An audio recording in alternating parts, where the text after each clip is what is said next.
Liverpool under-18s 2, Stoke City 0. That's the third win on the bounce for Mark Bridge-Wilkinson's men, which, results-wise, is a far cry from the opening fixtures of the season, of course, which you can't read too much into.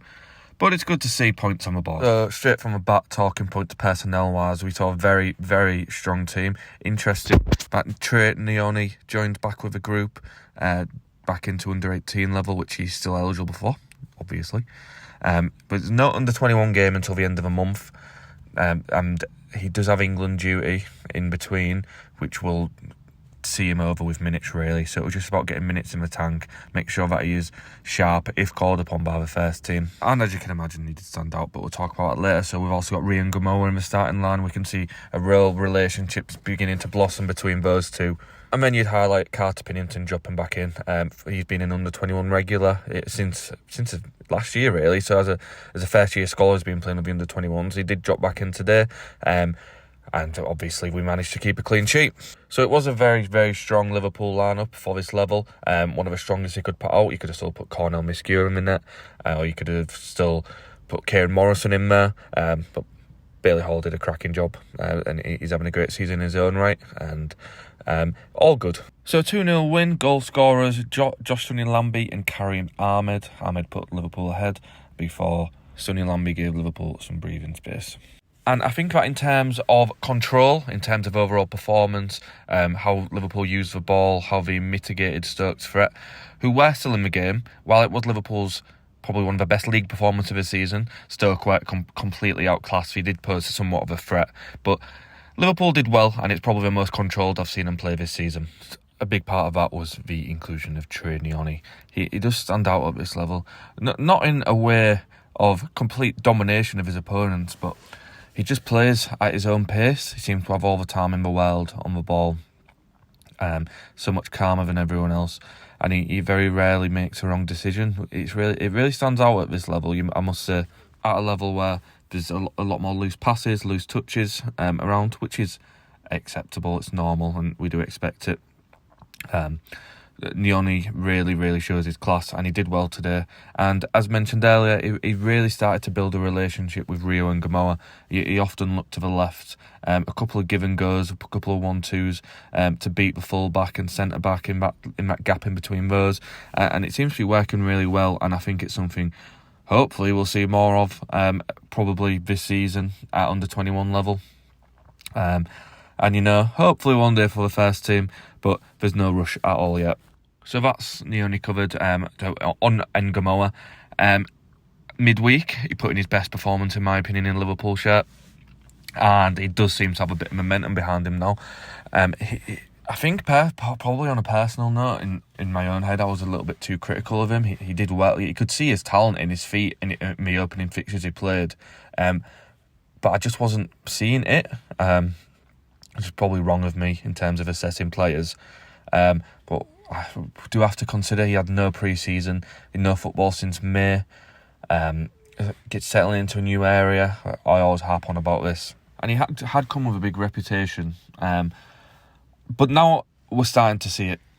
Now he's settled in. He's probably learned his teammates. It's not just settling into a new area, new place of work. It's actually learning how your teammates play, how the coaches want him to play, and mixing that up with his own talent, which by all accounts is special. And we're now starting to see that some of the quickest footwork I've ever seen. It's dazzling. I think the two biggest things what stands out for Ngumoha is how well he can change direction in any way he wants, as quick as he wants, and in terms of speed, he can stop and start 0 to 100 so quick, and it's really hard for a defender to defend against. He can be sprinting at the defender 1 minute and he'll just stop on the ball and then pick up that speed that he was previously at, and it makes it really hard for the defender to defend against.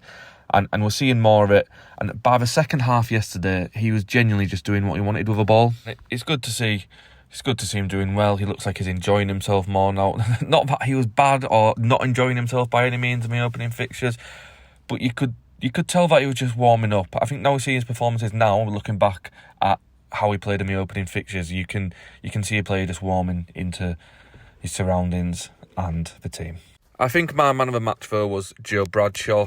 I would say he did pick up the baton in the first half, probably the most active attacker.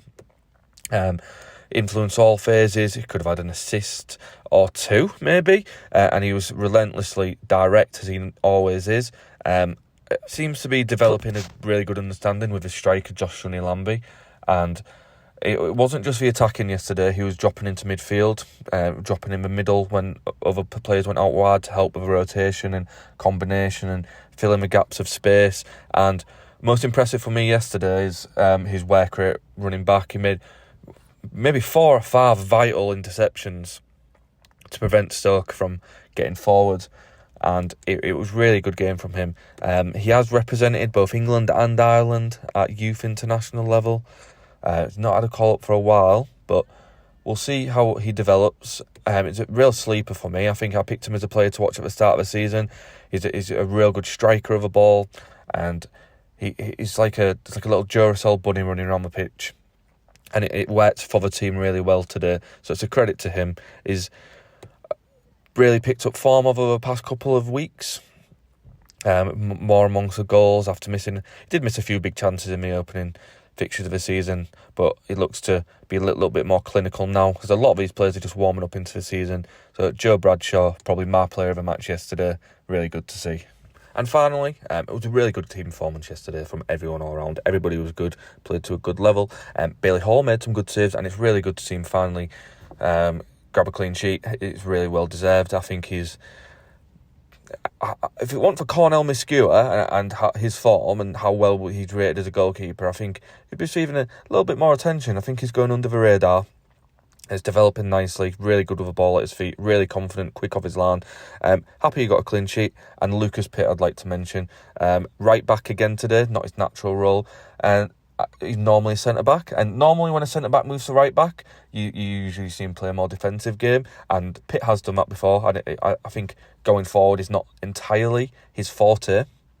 But today it was a real outlet. And he was really, really doing well high up on the right, combining... playing people through on goal, popping up in the box, making goal-scoring opportunities. And it's, as I always mention with Pitt, he'll give you everything, no matter where he plays. He's a captain, and he's often tasked with keeping things together.